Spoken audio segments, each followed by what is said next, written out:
we go. Yeah, apologies, Wim Hof was not available today, but you've got me instead.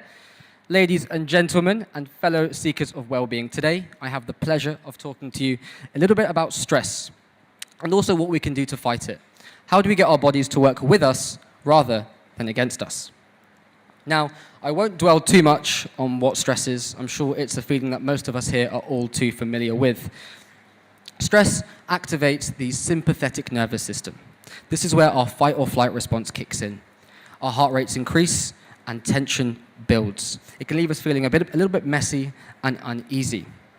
The key, however, to unlocking stress, to combating stress, is something called the vagus nerve. The vagus nerve is the unsung hero of the body's nervous system.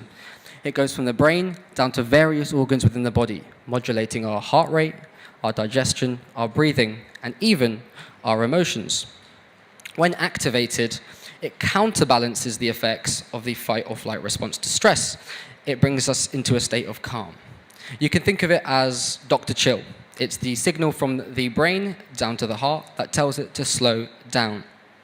But this begs the question, what can we do to tap into the vagus nerve? What can we do to calm ourselves down and to feel less stressed? Well, there are many known ways in which we can do this, such as meditation, good social connection, healthy eating, and just being around good people.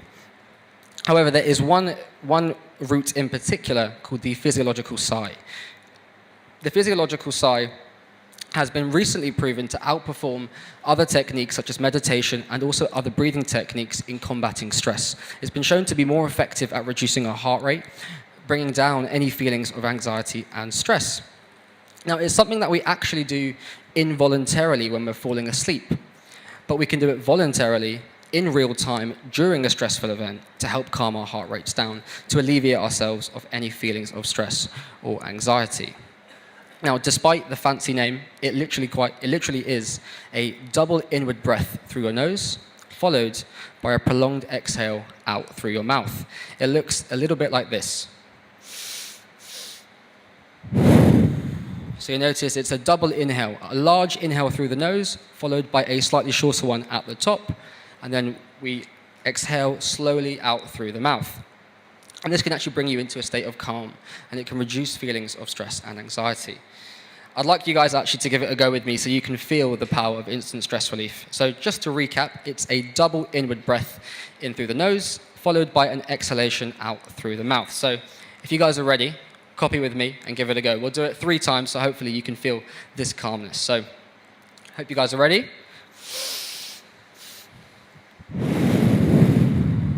And again.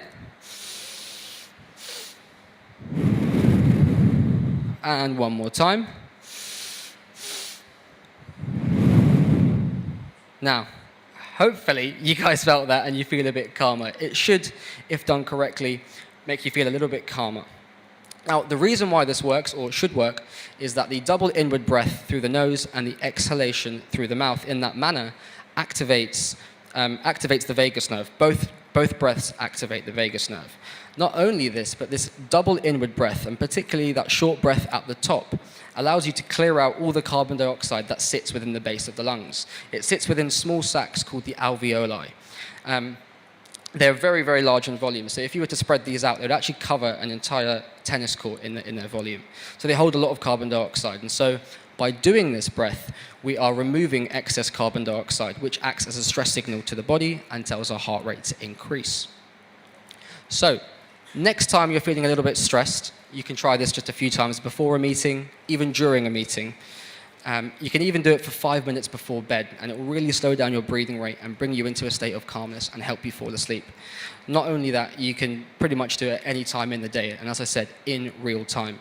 It really is an instant stress relief tool. So, there is one other technique I wanted to tell you guys about today that we can all use to combat stress. Some of you might have already guessed based on the lovely attire what that is. It's cold exposure, ice baths, and cold showers. Now, you might be wondering, how can something so seemingly uncomfortable provide any sense of stress relief? Well, it all comes down to the marvelous physiological responses that occur when we expose ourselves to the cold. Allow me to show you. The moment you've all been waiting for. The gown is about to come off. Please stay calm.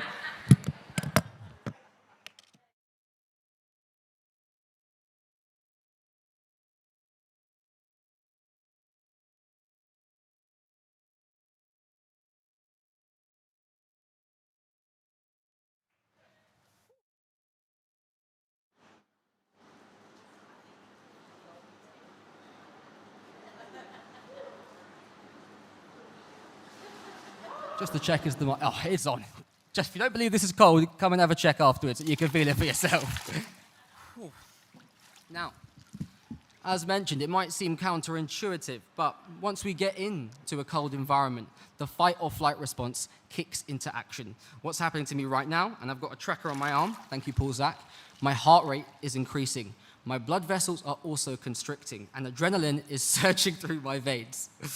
But, as I said, this might seem very counterintuitive, but bear with me. Once you learn to settle into it, calm your heart rate, calm your thinking, something very magical happens. It's the vagus nerve. It takes center stage once again. It activates the relaxation response. It brings your heart rate down and brings you into a state of calm.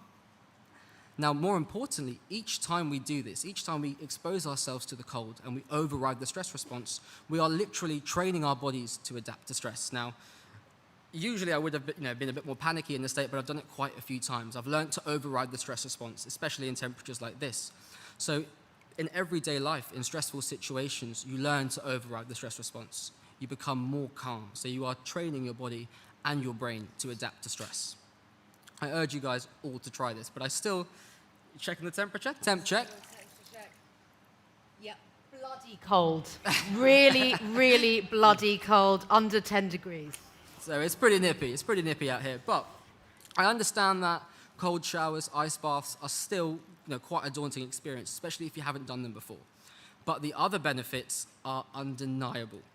They also improve our circulation, they boost our immunity, they make your skin look good. I mean, check me out. But my favorite fact about cold exposure is around dopamine, the body's motivation molecule. So cold exposure like this for 2 to 3 minutes, up to 5 minutes, can boost dopamine by up to 250%.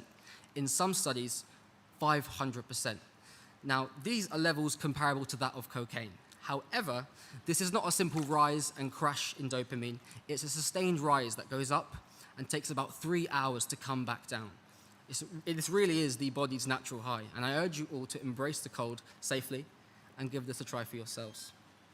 Ladies and gentlemen, we've learnt today in a very short amount of time that the vagus nerve, the physiological sigh, and cold exposure offer profound methods for taking control of our stress response.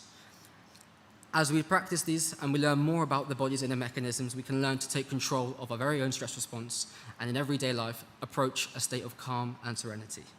Thank you very much.